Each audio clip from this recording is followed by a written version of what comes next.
Hello everyone, आप सभी का आईबीटीएस में मैं रोशनी गौतम वेलकम करती हूं।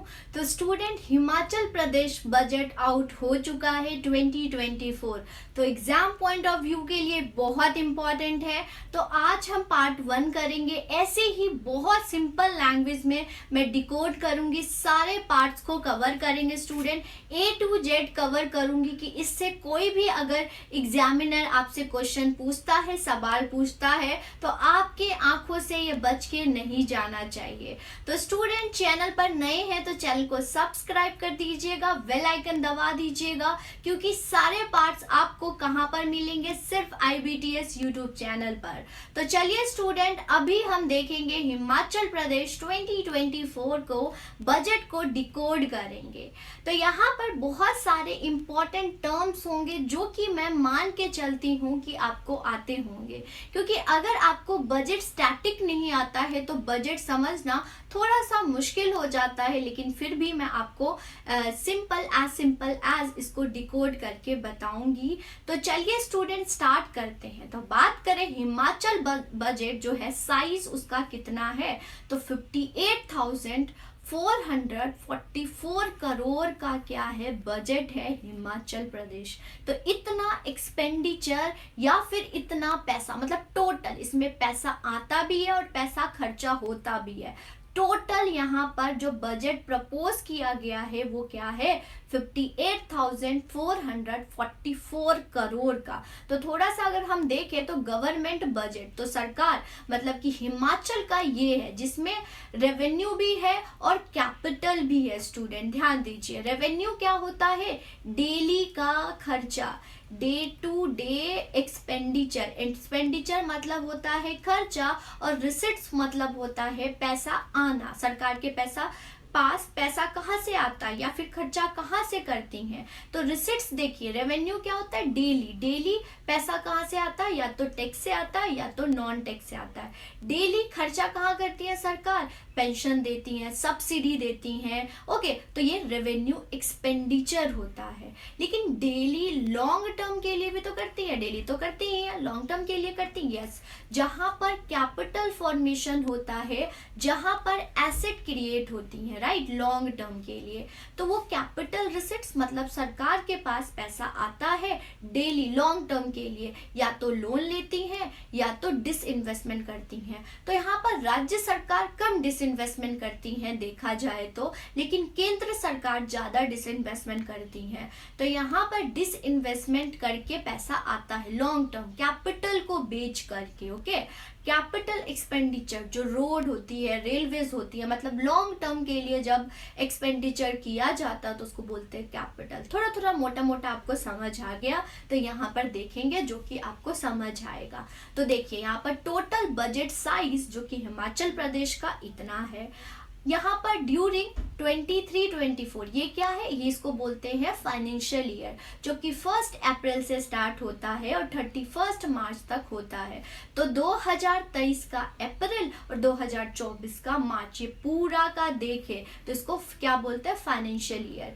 वही इसको बोला जाता है gross state domestic product. Gross domestic product नहीं है, जीडीपी नहीं है, ये क्या है? क्योंकि हम यहाँ पर हिमाचल की बात कर रहे हैं तो यहाँ पर स्टेट की बात कर रहे हैं, तो यहाँ पर लिखा हुआ है ना स्टेट इकोनॉमी। स्टेट इकोनॉमी को कैसे लिखते हैं? Gross state domestic product. कि यहाँ पर एक्सपेक्टेड ग्रोथ जो है स्टूडेंट 7.1%, पॉइंट टू बी बहुत नोटेड। 23-24 की बात की गई है। ग्रॉस स्टेट किसका? हिमाचल प्रदेश का एक्सपेक्टेड ग्रोथ यहाँ पर क्या है? 7.1%। वही पर कैपिटा इनकम यहाँ पर जीडीपी में ओवरऑल होता है, मतलब कि पूरे हिमाचल प्रदेश में सबका ग्रोथ होगा, राइट, चाहे वो कुछ लोग हो या फिर कुछ नहीं हो, यहाँ पर टोटल होगा। लेकिन पर कैपिटा इनकम होता है प्रति व्यक्ति आय, जो कि बहुत अच्छा मेजर माना जाता है एज कंपेयर टू जीडीपी या gross state domestic product. Per capita income का फॉर्मूला होता है जो कि आप सभी को मालूम होगा, पीसीवाई नेशनल इनकम अपॉन यहाँ पर क्या हो जाएगा? Total population. ओके, तो यहाँ पर प्रति व्यक्ति मतलब कि एक फैमिली की इनकम कितनी है वो बताता है, जो कि हिमाचल प्रदेश में एस्टिमेटेड है यहाँ पर 2,35,199। ओके, तो इस प्रकार से पर कैपिटा इनकम है। वही अगर नंबर के फॉर्म, ये तो परसेंटेज के फॉर्म में था, अगर नंबर के फॉर्म में देखें तो कितना ग्रॉस स्टेट डोमेस्टिक प्रोडक्ट है, वही क्या है, GSDP और ग्रॉस स्टेट डोमेस्टिक प्रोडक्ट, या फिर स्टेट ग्रॉस डोमेस्टिक प्रोडक्ट, कुछ ऐसे ही है। ठीक है, एस्टिमेटेड कितना है, 2,07,430 करोड़ है स्टूडेंट, नंबर के फॉर्म में। और आपको सब मालूम होना चाहिए, A to Z मालूम होना चाहिए। चलिए आगे बढ़ते हैं, और भी बहुत कुछ जानने को है। तो देखिए स्टूडेंट, ये बहुत सारा सुंदर सा यहाँ पर आपको दिख रहा है, जिसमें हिमाचल प्रदेश के सरकार ने बोला है, हिमाचल पर ये सारी चीजें फोकस किया गया है। किस किस चीज पर यहाँ पर फोकस किया गया है, जो कि आप मतलब मेन जो थंब है या पिलर है, इस पर बात की गई है बजट पर, जो कि हम इसको ही डिटेल में पढ़ेंगे, डिटेल में इसको डिकोड करेंगे। थोड़ा देखते हैं यहाँ पर क्या क्या बोला गया है सरकार के द्वारा, हिमाचल सरकार के द्वारा, कि हिमाचल को सेल्फ रिलायंट हिमाचल बनाना है। मतलब हिमाचल किसी और स्टेट पर डिपेंड ना हो, चाहे यह सरकार मतलब कि जो केंद्र सरकार है उससे लोन ना ले। यहाँ पर सरकार जो हिमाचल है वो अपना इनकम खुद जनरेट करे, ज्यादा लोन ना ले। वो जो डेफिसिट अभी पढ़ोगे, डेफिसिट बहुत कम हो, डेफिसिट मतलब जितना खर्चा होता है और जितना पैसा आता है उनका जो कमी होता है। मान लो 100 रुपए आपकी मम्मा भेजती और आपका खर्च हो जाता है 120 रुपए, तो 20 रुपए आपका क्या हो जाता है, डेफिसिट हो गया ना। तो वो डेफिसिट कम होना चाहिए, इसीलिए यहाँ पर बोला है हिमाचल को सेल्फ रिलायंट बनाना है, मतलब यहाँ पर निर्भर नहीं होना है, इनकम सोर्स खुद जनरेट करे, सरकार से ज्यादा लोन ना ले, इस प्रकार से। प्रोस्पेरस फार्मर हिमाचल, समृद्ध बनाना है, किसको, फार्मर को बनाना है, चाहे वो इकोनॉमिक हो, चाहे वो नॉन इकोनॉमी टर्म में हो, चाहे मॉनेटरी टर्म पैसों के टर्म में हो, या फिर other factor non monetary term में हो, उन सब में।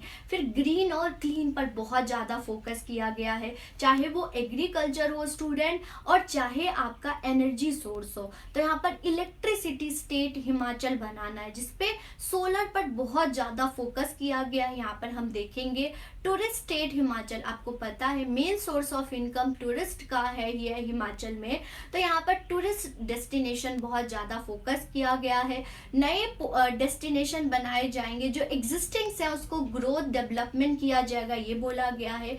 स्किल एंड इनोवेटिव हिमाचल बनाना है, मतलब कि यहाँ पर मेक इन इंडिया सुना है, तो यहाँ पर मेक स्टेट का मेक स्टेट होना चाहिए, मतलब कि यहाँ पर बहुत सारे इनोवेशन हो, आइडियाज हो, क्रिएटिविटी हो। जो यूथ है यहाँ पर हिमाचल की, उनकी स्किल डेवलपमेंट पर फोकस किया गया है। मतलब जो हम थ्योरी पढ़ते थे, थ्योरी ना पढ़ के प्रैक्टिकली हम यहाँ पर पढ़ेंगे, प्रैक्टिकली यहाँ पर नॉलेज होना चाहिए हिमाचल के यूथ को। Okay, healthy and educated, health के साथ साथ और एजुकेटेड के साथ साथ, सिर्फ स्टेट की इकोनॉमी पैसा बढ़ने से मतलब नहीं है, वहां पर लोग रहने वाले कितने एजुकेटेड हैं या फिर कितना हेल्दी हैं, ये भी देखा जाता है। तो नॉन इकोनॉमी टर्म्स ग्रोथ के साथ साथ डेवलप्ड भी होना चाहिए हिमाचल, इस पे फोकस किया गया है। इन्वेस्टर फ्रेंडली, मतलब हिमाचल में कोई आके इन्वेस्टमेंट करना चाहता है तो वो करा सकता है। तो यहाँ पर सरकार जो देगी रूल्स रेगुलेशंस, जैसे आप लोगों ने सुना होगा स्पेशल इकोनॉमी जोन, मतलब कि एक जोन क्रिएट किया जाता है जहाँ पर इन्वेस्टर आएंगे, रूल्स रेगुलेशंस, टैक्स क्या होता है, कम होता है, तो इस पे फोकस किया जाएगा। ड्रग फ्री हिमाचल, यहाँ पर भी बहुत ज़्यादा रूल्स रेगुलेशंस लाया गया है। पिछले साल के बजट पर भी ये बहुत ज़्यादा फोकस किया गया था, इस बार के बजट पर भी देखेंगे नए योजना कौन से सरकार के द्वारा लाया गया है। इलीगल माइनिंग ना हो यहाँ पर हिमाचल पर, इस पे बोला गया है। प्रोस्पेरस हिमाचल, मतलब कि समृद्ध होना चाहिए, ग्रोथ होना चाहिए, डेवलपमेंट होना चाहिए, जीडीपी के साथ साथ पर कैपिटा इनकम भी इंक्रीज होना चाहिए, इस पर बात की गई है। तो ये सारे पिलर्स है जो कि बजट की नींव है, बजट पर ये सारी चीज पर फोकस किया जाएगा स्टूडेंट।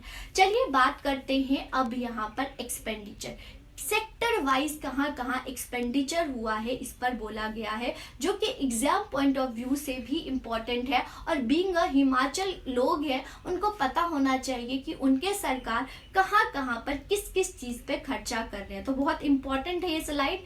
देखिए, तो हेल्थ सेक्टर पर इतना खर्च करेंगी लगभग 3,000, तो यहाँ पर on an average. But student जब मेंस राइटिंग लिखेंगे तो आपको प्रॉपर, मतलब 0 का आप 1 नहीं लिख सकते, 1 का 2 नहीं लिख सकते, आपको प्रॉपर डेटा फैक्ट्स पता होना चाहिए। करोड़ लाख में आप गड़बड़ नहीं कर सकते हैं, ओके। लेकिन यहाँ पर जब प्रीलिम्स देते हैं तो ऑन एन एवरेज याद करके जाएंगे तो चल जाएगा। लेकिन कभी कभी एग्जामिनर बहुत ज़्यादा प्रॉब्लम करता है, 0 लास्ट नंबर ही चेंज करके दे देता है, तो वहाँ पर अच्छे से करके जाइएगा, राइट। क्योंकि नेगेटिव मार्किंग है, आता है तो सब आता है, नहीं आता है तो बिल्कुल नहीं आता। तो ये चीज ध्यान से रखिएगा और ध्यान से इसको देखिए। तो हेल्थ पे on an average 3,000 crore, education skill development 9,000 crore, okay. Agriculture पे 500, ओके, तो कम है यहाँ पर। हॉर्टिकल्चर पे 500 करोड़ और यहाँ पर इंफ्रास्ट्रक्चर डेवलपमेंट पे 4,000 करोड़ यहाँ पर बोला गया है। वुमेन एंड डेवलपमेंट 2,000, मतलब ऑन एन एवरेज मैं बता रही हूँ आपको, यहाँ पर देख रहे हैं। पंचायती राज एंड रूरल डेवलपमेंट पे 2,000 crore, forest department environmental conservation पर 800। तो यहाँ पर एग्जामिनर असेंडिंग डिसेंडिंग में भी पूछ सकते हैं, या सबसे ज्यादा या सबसे कम पे भी आपसे पूछ सकते हैं। आपको मालूम होना चाहिए ये सेक्टर वाइज कौन कौन से सेक्टर पर यहाँ पर डेवलपमेंट पर एक्सपेंडिचर किया जाएगा, मीन्स खर्चा किया जाएगा, उनकी ग्रोथ या डेवलपमेंट पर ये होता है सेक्टर वाइज डेवलपमेंट, ओके। अब रेवेन्यू एंड एक्सपेंडिचर, यहाँ पर हमने देखा था 2 प्रकार की एक्सपेंडिचर या पैसा आता है सरकार पे से, वो रेवेन्यू भी हो सकता है, वो कैपिटल भी हो सकता है। तो चलिए, रेवेन्यू ज्यादा इंपॉर्टेंट होता है स्टूडेंट,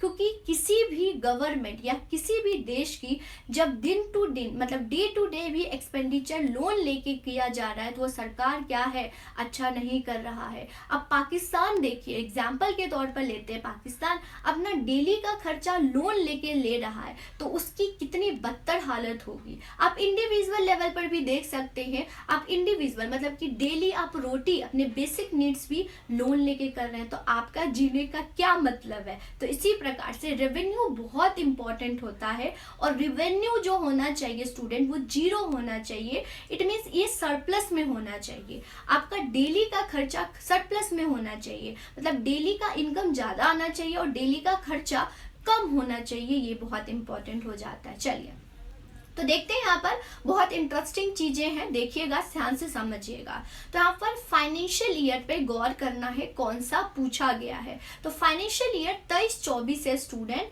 इसमें 23-24 में कितना डेफिसिट, रेवेन्यू डेफिसिट का फॉर्मूला होता है is equal to revenue expenditure minus revenue receipts होते हैं।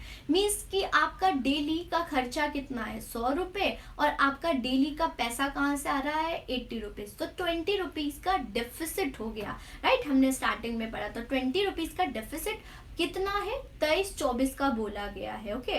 तो 5,480 यहाँ पर करोड़, ओके, करोड़ को भी नहीं भूलना है, ये बहुत ऑन एन एवरेज करोड़ में ही होता है स्टूडेंट, थोड़ा सा ये भी है, करोड़ में ही आपको देखने को मिलेगा।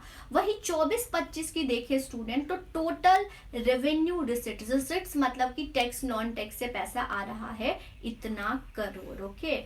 वही सरकार रेवेन्यू एक्सपेंडिचर मतलब कि पेंशन पे, सैलरीज पे खर्चा कर रही है 46 यहाँ पर देखिए करोड़, ओके। वही यहाँ पर लॉस, मतलब कि इन दोनों को हम माइनस करें तो लॉस कितना हो रहा है, ₹4,514 करोड़। बहुत डिटेल में बताऊंगी स्टूडेंट, बहुत सिंपल तरीके से आपको बताऊंगी। वही फिस्कल स्टूडेंट क्या होता है, जहां पर यहाँ पर रेवेन्यू था सिर्फ, राइट, लेकिन फिस्कल क्या हो जाता है, टोटल हो जाता है, जिसमें रेवेन्यू प्लस आपका क्या होगा, कैपिटल, दोनों होता है। तो फिस्कल डेफिसिट का फॉर्मूला होता है, थोड़ा सा मैं लिख देती हूँ, इस total expenditure minus total receipts other borrow, okay, excluding other borrowing, वो होता है, इसका फॉर्मूला होता है, जो कि स्टैटिक पोर्शन में आपने पढ़ा होगा, ओके। फिस्कल डेफिसिट में टोटल है, टोटल मतलब वो रेवेन्यू भी हो सकता है, वो कैपिटल भी हो सकता है, समझे। तो फिस्कल डेफिसिट क्या है, 24-25, 25 का, ओके 24-25 मतलब कमिंग ईयर, क्योंकि बजट क्या होता है, एक साल पहले का आता है, ओके। प्लानिंग करते हैं क्योंकि एस्टिमेटेड होता है, समझे, वर्ड क्या होता है, एस्टिमेटेड, क्योंकि हम करने वाले हैं, समझे, ऐसे होता है। तो 24-25 का क्या हो है यहाँ पर, देखिए अगर हम नंबर के फॉर्म में देखें तो 10,000, ओके, ये टोटल है रेवेन्यू, ये रेवेन्यू था, यहाँ पर ये कैपिटल रेवेन्यू दोनों मिला के है। तो 10,784 करोड़ है फिस्कल डेफिसिट, ओके। वही अगर हम देखें कितना परसेंटेज, मतलब कि अगर आपका जीडीपी 7% से ग्रोथ कर रहा है तो 7% का कितना परसेंटेज आपका कर्जे में है, तो यहाँ पर देखें तो स्टेट जीडीपी का 7 पॉइंट हमने देखा ना, स्टेट जीडीपी कितना था, फर्स्ट पेज में हमने देखा, देखिए ये है ना 7.1%। तो हिमाचल प्रदेश का state gross state domestic product का कितना परसेंटेज, 4.75% क्या है, फिस्कल डेफिसिट है, ओके। फिस्कल डेफिसिट जीरो नहीं होगा चलेगा क्योंकि उसमें कैपिटल एक्सपेंडिचर भी है स्टूडेंट, ओके, लेकिन रेवेन्यू डेफिसिट जीरो होना चाहिए, yes, point to be noted. तो यहाँ पर फिस्कल डेफिसिट अगर हम देखें तो 4.75% ऑफ क्या, state GDP, okay, state GDP मतलब कि हिमाचल का जीडीपी, ओके। चलिए आगे चलते हैं, यहाँ पर बजटरी एलोकेशन मतलब सरकार के पास अगर 100 रुपए हैं तो 100 रुपए में कहाँ कहाँ एलोकेट कर रही है, कहाँ एक्सपेंडिचर कर रही हैं, तो इसको हम एक डायग्राम से देखेंगे जो कि आपको विजुअलाइज होगी। तो देखिए 100 रुपए एक्सपेंडिचर सरकार कर रही है, ऑन एन एवरेज लिया जाता है, 100 रुपए का कहाँ कहाँ खर्च कर रही है, तो 25 रुपए सैलरी पर कर रही है, 17 रुपए पेंशन पर कर रही है, 11 रुपए इंटरेस्ट पेमेंट पर कर रही है, 9 रुपए लोन पेमेंट पर कर रही हैं, 10 रुपए ग्रांट्स पे कर रही हैं और 28 रुपए अदर एक्टिविटीज मतलब कि वेलफेयर के लिए काम कर रही हैं। तो सबसे ज्यादा स्टूडेंट देखेंगे तो सैलरीज पे ज्यादा कर रही हैं, लोन पेमेंट पर कम कर रही हैं। लोन पेमेंट पे कम होना चाहिए स्टूडेंट, क्योंकि इंटरेस्ट पेमेंट कि आप लाइबिलिटीज अपना पे कर रहे हो, आपका इंटरेस्ट पेमेंट ज्यादा नहीं होना चाहिए किसी भी स्टेट या किसी भी कंट्री का। तो ये देखा आपने, तो इस प्रकार से 100 रुपए का एक्सपेंडिचर इन सब चीजों पर जो है हिमाचल सरकार कर रही है। फोकस एरिया कहाँ कहाँ पर ज्यादा डेवलपमेंट या फोकस चीजों पर फोकस किया है इस साल के हिमाचल प्रदेश के बजट में सरकार ने, तो बोला इंफ्रास्ट्रक्चर। याद रखिएगा स्टूडेंट, कैपिटल एक्सपेंडिचर किसी भी देश या किसी भी स्टेट में ज्यादा होना चाहिए।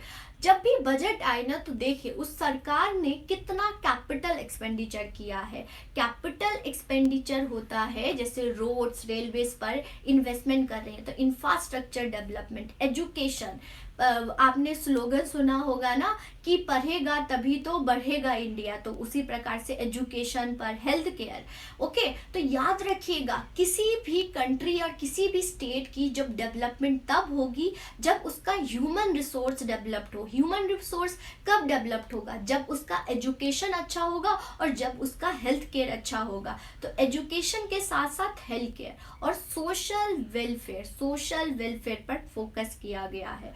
जैसे स्कीम्स लेके आती है सरकार तो उस पर खर्चा किया गया है ताकि इकोनॉमी ग्रोथ हो और ओवरऑल यहाँ पर इंक्लूसिव हिमाचल ग्रोथ भी ये वर्ड्स बोला गया है सरकार के द्वारा। मीन्स सिर्फ एक सेक्टर पर फोकस नहीं करेगी हिमाचल सरकार, हर एक सेक्टर पर फोकस करेगी, इसीलिए इंक्लूसिव ग्रोथ बोला गया है। चलिए आगे चलते हैं। आगे अब जैसे कि मैंने आपको की पॉइंट्स बताया था ना, देखिए ये वाले की पॉइंट्स बताए थे, तो की पॉइंट्स में अब हम डिटेल में देखेंगे कि इन सब चीजों पर क्या योजनाएं लेके आए, क्या फैक्ट्स एंड फिगर्स लेके आए हैं जो कि बहुत इंपॉर्टेंट है आपके एग्जाम पॉइंट ऑफ व्यू से। चलिए वन बाय वन देखते हैं और बहुत सिंपल में, और यहाँ पर बहुत छोटी चीज यहाँ पर नोट करने वाली है स्टूडेंट, जो इम्पोर्टेंट है वही मैं लेके आई हूँ, फिर भी आपने याद रखना है और पीडीएफ आपको मिल जाएगा हमारे टेलीग्राम चैनल पर। तो देखिए, making the farmer self reliant by creating self employment. Self reliant मतलब कि यहाँ पर जो फार्मर है उनके पास लैंड होना चाहिए और इनकम उससे जनरेट होनी चाहिए। ये नहीं कि सरकार पर निर्भर हो, वो क्या हो, इनकम उनका सोर्स होना चाहिए और ज़्यादा से ज़्यादा रोजगार दे लोगों को और लोगों को रोजगार दे। डिसगाइज अनएम्प्लॉयमेंट यहाँ पर नहीं होना चाहिए। यहाँ पर अपॉर्चुनिटी, एम्प्लॉयमेंट अपॉर्चुनिटी होना चाहिए। Natural farming means organic farming. Organic farming मतलब लेस फर्टिलाइजर यूज करना है। गोल्ड यूरिया आपने सुना होगा या फिर आपने ऑर्गेनिक फार्मिंग सुना होगा। बिल्कुल यहाँ पर प्योर तरीके से फर्टिलाइजर का कम इस्तेमाल करते हुए नेचुरल फार्मिंग करें। नेचुरल फार्मिंग बोला गया है कि 36,000 फार्मर हिमाचल प्रदेश के नेचुरल फार्मिंग करेंगे जहां पर कम फर्टिलाइजर और पेस्टिसाइड यूज किया जाएगा। और बहुत अच्छी बात होती है क्योंकि आप देखते ही हमारा हेल्थ कितना बिगड़ रहा है। तो एकदम से पूरे लेवल पर हम नहीं कर सकते हैं, पायलट स्टडी पर हम इसको अडॉप्ट कर सकते हैं, तभी यहाँ पर हमारा रिसोर्सेज जो हमारा फूड है वो बचा रहेगा, नहीं तो श्रीलंका वाली हालत हो जाएगी। फिर यहाँ पर स्टूडेंट बोला गया है कि जो भी किसान जो भी किसान नेचुरल फार्मिंग करेंगे तो उन पे 20 क्विंटल बोला गया है नेचुरली ग्रोन होगी, नेचुरली जो है प्रोड्यूस होगी ग्रेन पर सरकार एमएसपी देगी। एमएसपी मतलब मिनिमम सपोर्ट प्राइस, मतलब प्रोक्योर कर लेगी। अगर कोई भी फार्मर प्रोड्यूस करता है नेचुरल तरीके से तो यहाँ पर सरकार खरीद लेगी। ग्रेन जो खरीदेगी मिनिमम सपोर्ट प्राइस पर वो ₹40 पर केजी करेगी। 1 केजी का ग्रेन 40 रुपीज वो सरकार देगी मिनिमम सपोर्ट प्राइस। ओके, वही मेज देगी कितना, 30 rupees per KG. Okay, 30 rupees per KG. वहीं पर यहाँ पर बोला गया है, ये इसकी मिशन याद रखिएगा, हिमाचल प्रदेश एग्रीकल्चर मिशन को प्रमोट करने के लिए और हाई वैल्यू क्रॉप मतलब कि उसको खाने से आपको न्यूट्रेंट मिले, डेवलपमेंट हो, ये बात बोली गई है। तो यहाँ पर देखिए 2500 एग्रीकल्चर क्लस्टर बनाया जाएगा जिसका टारगेट ईयर लिया गया है 3 से 5 ईयर तक बोला गया है। कौन से मिशन के through, Himachal Pradesh agriculture mission के थ्रू, ताकि जो एग्रीकल्चर का हाई वैल्यू हो, न्यूट्रेंट हो उसमें।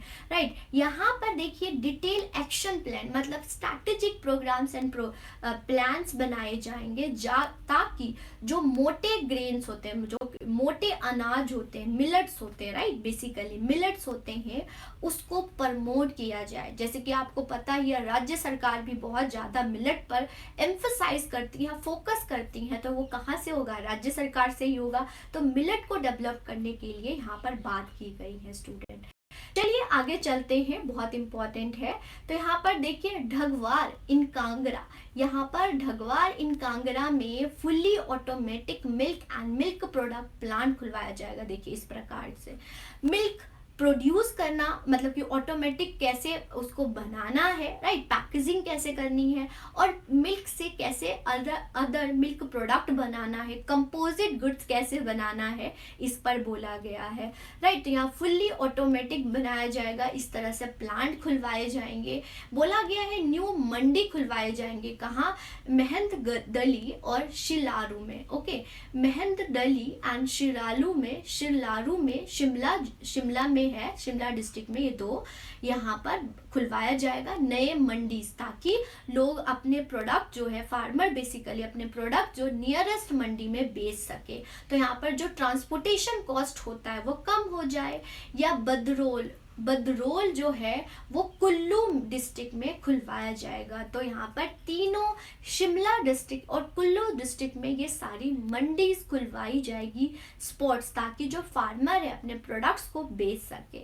वही स्टूडेंट आर्टिफिशियल इंटेलिजेंट और चैट बोर्ड बनाया जाएगा। इस प्रकार से देखिए स्टूडेंट, क्यों, जितने भी पोर्टल्स है तो वहाँ पर फार्मर जो भी उनको प्रॉब्लम्स होता है, कोई भी सॉल्यूशन चाहिए, तो वो चैट बॉट जो है या चैट से वो क्या कर सके, फार्मर चैट करे, वो भी आर्टिफिशियल इंटेलिजेंट के थ्रू होगा, मोबाइल ऐप से या फिर पोर्टल से लिंक होगा और वहाँ पर इजी सॉल्यूशन होगा। इस पर बोला गया है। Centre of excellence for vegetable nursery production. Centre of excellence, ये वर्ड पर एम्फेसाइज करेंगे, मतलब top class. Centre of excellence होता है रिसर्च एंड डेवलपमेंट किया जाएगा टॉप क्लास, राइट। जो टॉप क्लास यहाँ पर बनाया जाएगा किसके लिए, वेजिटेबल नर्सरी प्रोडक्शन के लिए, राइट, नर्सरी प्रोडक्शन के लिए। यहाँ पर देखेंगे अभी बहुत कुछ है। यहाँ पर स्टूडेंट एम्फेसाइज करेंगे मिल्क, मतलब कि लाइव स्टॉक के लिए सरकार ने क्या क्या किया है, मिनिमम सपोर्ट प्राइस मतलब एमएसपी देगी, जो कि करेंट रुपीस पर लीटर पर 38 रुपीस दिया जाता है, अब बढ़ा दिया गया है 48 पर लीटर मिनिमम सपोर्ट प्राइस। और देखिए फ्रॉम 47 टू 55 पर लीटर दिया जाएगा, जो कि इफेक्ट हो जाएगा फ्रॉम यहाँ पर 1 अप्रैल 2024। यहीं पर एग्जामिनर आपसे पूछ सकता है कब से इफेक्ट होगा, कितना से कितना इंक्रीज हुआ है पर लीटर। तो 38 से 45 पर लीटर और 47 से 55 पर लीटर यहाँ पर इंक्रीज किया जाएगा। और यहाँ पर सरकार मिनिमम सपोर्ट प्राइसेस देने की बात की गई है। फिर 200 रेफ्रिजरेटर ऑफ मिल्क, यहाँ पर देख रहे हैं मिल्क रेफ्रिजरेटर खुलवाया जाएगा कि अगर वहाँ पर लाइव स्टॉक करते हैं तो वो दूध खराब हो जाता है, तो उसके लिए रेफ्रिजरेटर का बोला गया है। और बेसिकली देखिए स्टूडेंट यहाँ पर लोकल यूथ के लिए, और अगर वो रेफ्रिजरेटर खरीदते हैं तो 50% का सब्सिडी दिया जाएगा। देखिए 200 रेफ्रिजरेटर मिल्क वैन खुलवाए जाएंगे, और अगर कोई यहाँ पर खरीदता है तो उस पर सरकार 50% का सब्सिडी देगी, राइट, सब्सिडी देंगी। फिर बोला गया है मिल्क प्रोसेसिंग प्लांट खुलवाए जाएंगे। देखिए मिल्क प्रोसेसिंग प्लांट्स खुलवाए जाएंगे, कहाँ पर खुलवाया जाएगा, तो ऊना में, और ऊना और हमीरपुर पे खुलवाया जाएगा मॉडर्न टेक्नोलॉजी के लिए, ज़्यादा जल्दी से हो सके, कम समय में हो सके, इस पर एम्फसाइज, इस पर जोर दिया गया है। तो पूछ सकते हैं आपसे मिल्क प्रोसेसिंग प्लांट कहाँ पर स्टैब्लिश किया जा रहा है, तो ऊना और हमीरपुर पर किया जा रहा है। नेक्स्ट हम देखेंगे यहाँ पर आर्टिफिशियल इंसेमिनेशन ट्रेनिंग सेंटर, मतलब यहाँ पर बढ़ावा देने के लिए, राइट, बढ़ावा देने के लिए कहाँ पर देखिए दरला घाट, ओके, दरला घाट इन सोलन डिस्ट्रिक्ट पर खुलवाया जाएगा आर्टिफिशियल इंसेमिनेशन ट्रेनिंग सेंटर, जहाँ पर गर्भ करने के लिए, राइट, गर्भधान करने के लिए पशु के लिए यहाँ पर आर्टिफिशियल इंसेमिनेशन ट्रेनिंग सेंटर्स खुलवाई जाएंगी। कहाँ पर खुलवाया जाएगा, इंपॉर्टेंट हो जाता है।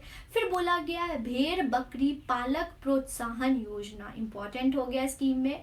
किसके लिए लाया गया है, तो ये शिप के लिए लाया गया है, गोट के लिए लाया गया है। किन किन चीज़ों के लिए, यहाँ पर या तो वैक्सीन देना है उसके लिए, या फिर डीवार्मिंग। डीवार्मिंग क्या होता है कि अगर पशु में कीड़े हो जाते हैं, जैसे कि हम लोग ह्यूमन में भी होता है डीवार्मिंग, मतलब आपके बचपन में कीड़े हो जाते हैं, तो उसको लिए यहाँ पर सरकार बहुत सारी यहाँ पर डे भी मनाई जाती हैं, और आंगनबाड़ी के द्वारा इन पे दवाई भी दिया जाता है। उसी प्रकार से भेड़ बकरी शिप और गोट के लिए, चाहे वो वैक्सीन हो, चाहे वो डीवार्मिंग मेडिसिन हो, मतलब कीड़े मारने की दवाई हो, या अदर मेडिसिन हो, उसके लिए नई स्कीम लाई गई है भेड़ बकरी पालक प्रोत्साहन योजना, राइट, इस प्रकार से।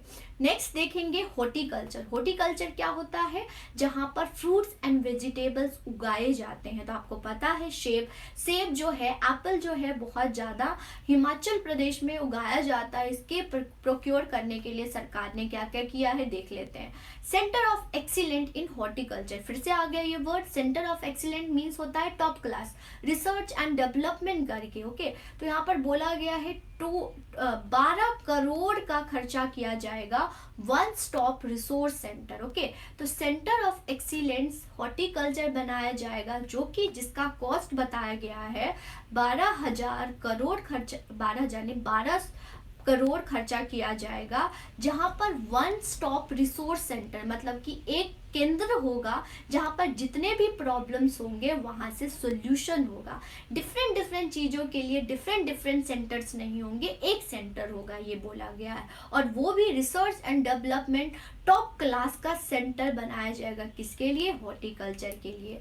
फिर बोला गया है गोवा, लेमन और अदर सब ट्रॉपिकल फ्रूट्स के लिए एक फाउंडेशन ब्लॉक बनाया जाएगा। अब ये फाउंडेशन ब्लॉक क्या है स्टूडेंट, जहां पर मदर ट्री और बर्ड्स जो होते होते हैं ना छोटे छोटे, ये देखिए यहाँ पर मैंने पिक्चर्स लगाए हैं, मतलब कि आर्टिफिशियल तरीके से यहाँ पर बर्ड्स को दिया जाएगा। देखिए जैसे कि आपने देखा होगा कि रोज का स्टेम्स हम निकाल लेते हैं और फिर स्टेम्स उगाते हैं, तो उसके लिए फाउंडेशन ब्लॉक्स बनाया जाएगा, जिससे गुआवा हो गया, लेमन हो गया, या अदर सब ट्रॉपिकल फ्रूट्स हो गए, उस पर डेवलप किया जाएगा और से ज़्यादा इससे प्रोडक्शन इंक्रीज होगी। तो आर्टिफिशियल तरीके से जो होता है, स्टेम्स हटा दिया, स्टेम्स लगा दिया, वो चीज़ फाउंडेशन ब्लॉक। फिर बोला गया यूनिवर्सल कार्टन जो होगा एप्पल के लिए, जो कि सीजन 2024 के लिए बहुत स्टार्ट किया जाएगा, सीजन 2024 एप्पल के लिए। तो यूनिवर्सल कार्टन सिस्टम्स लगाई जाएगी इस प्रकार से, यहाँ पर आप देख सक रहे हैं। तो यहाँ पर देखा स्टूडेंट एग्रीकल्चर में। अब देखते हैं फिशरमैन के लिए ब्लू रेवोल्यूशन पे सरकार ने क्या की, बहुत इंटरेस्टिंग चीज मैं आपको बताऊंगी। फिशरमैन के लिए फाइनेंशियल असिस्टेंट होता है कम रेट ऑफ इंटरेस्ट पर लोन देना, कम रेट ऑफ इंटरेस्ट पर लोन देना। यहाँ पर न्यू फिशिंग पॉन्ड्स खुलवाए जाएंगे 20 हेक्टेयर एट सब्सिडी 80%। मैं आपको बताती हूँ, जो भी फिशरमैन अपना पॉन्ड्स खुलवाएगा, राइट, पॉन्ड्स बनाएगा फिश के लिए, तो वहाँ पर सरकार 80% का तक सब्सिडी देंगी जो भी कंस्ट्रक्शन करेगा, और उस पर जो लोन दिया जाएगा बहुत कम रेट ऑफ इंटरेस्ट पर लोन दिया जाएगा, तो 80% दिया जाएगा। उसी प्रकार से सेंटर ऑफ एक्सीलेंस फिर आ गया, मतलब top class research and development करके यहाँ पर जो बनाया जाएगा crab fish farm. Crab fish एक टाइप ऑफ फिश होता है, जो कि यहाँ पर पिक्चर लगाया मैंने, ये देख सकते हैं इसको, ओके, जो कि हमीरपुर डिस्ट्रिक्ट में स्टैब्लिश किया जाएगा, क्रैब फिश फार्म किया जाएगा, ताकि इसकी प्रोडक्टिविटी इंक्रीज किया जाए। फिर यहाँ पर बोला गया है फीड मिल्स। फीड मिल्स क्या होती है, अब यहाँ पर पॉन्ड्स खुलवा रहे हैं या फिर क्रैब फिश कई फार्म्स खुलवा रहे हैं, पॉन्ड खुलवा रहे हैं, ओके, यहाँ पर उसके खाने के लिए, फिश के खाने के लिए फीड भी तो होना चाहिए। फीड मतलब कि उसके जो खाना है, फिश को खाना दोगे तभी वो जिंदा रहेगा, नहीं तो मर जाएगा। तो इसके लिए फीड मिल भी खुलवाई जाएगी, ताकि मिल खुलवाया जाएगा जिससे फिश के लिए फूड बनाया जाए बेसिकली। तो ये स्टैब्लिश किया जाएगा बायोफ्लॉक फिश प्रोडक्शन के लिए। अब मैं बताती हूँ बायोफ्लॉक क्या होता है स्टूडेंट। बायोफ्लॉक क्या होता है, यहाँ पर पिक्चर आप देख रहे हैं इस प्रकार से ये है। अब देखिए, अगर कोई फिश है, फिश पॉन्ड है, फिश पॉन्ड में यहाँ पर फिश बनाया गया, राइट, फिश है, तो यहाँ पर क्या होता है, अगर कुछ भी लापरवाही हुई, चाहे इलेक्ट्रिसिटी चला गया या फिर यहाँ पर खाना नहीं दिया, फिश है तो फिश के लिए तो खाना दिया जाएगा, जिसके लिए फिश मिल भी खुलवा रहे हैं स्टूडेंट। तो यहाँ पर फिश के लिए खाना देने के लिए ये बायोफ्लॉक एक आर्टिफिशियल जनरेट होता है, जहाँ पर फिश को भी डाला जाता है और छोटे छोटे इंसेक्ट्स डाले जाते हैं। ध्यान से समझिएगा, बायोफ्लॉक एक आर्टिफिशियल तरीके से यहाँ पर होता है, ये पॉन्ड होता है जिसमें फिश को भी डाला जाता है और फिश के साथ इंसेक्ट्स को भी डाला जाता है। अब इंसेक्ट्स क्या होंगे, मान लो कि जो फिश है अपना वेस्ट मटेरियल्स निकालते हैं, तो वेस्ट मटेरियल्स वो कौन खाएगा, वो इंसेक्ट्स खाएगा। अब वेस्ट मटेरियल्स इंसेक्ट्स खा के क्या करेगा, वो बड़ा होगा। जब वो बड़ा होगा तो उसका खाना कौन बढ़ेगा, वो इंसेक्ट्स बड़ा होगा, तब दिखेगा नहीं। जब आप फिश डाल रहे हैं और प्लस इंसेक्ट डाल रहे हैं, तो फिश को पता नहीं चल रहा कि इसमें कुछ है, लेकिन वो वेस्ट मटेरियल खा खा के वो इंसेक्ट्स बड़ा हो जाएगा, और उसके बाद वो फिश क्या कर सकता है, वो खा सकता है। तो एज अ मतलब कि यहाँ पर दोनों तरीके से यहाँ पर होता है कि यहाँ पर जो फिश है, अगर वो बेस मटेरियल्स आपका निकाल रहा है, तो उसको क्या होना चाहिए, वो उसको प्योरिटी करने के लिए भी बहुत ज़्यादा पैसा लगता है, कॉस्ट बहुत ज़्यादा लगता है, तो उस कॉस्ट का रिड्यूस हुआ, और जो खाना होगा लास्ट में फिश को खाना भी मिल जाएगा। तो इस प्रोसेस को बोलते हैं बायोफ्लॉक स्टूडेंट। तो 10 न्यू बायोफ्लूक फिश प्रोडक्शन बनाए जाएंगे pond, plus 10 new small scale biofloc fish production बनाए जाएंगे, स्टैब्लिश किया जाएगा।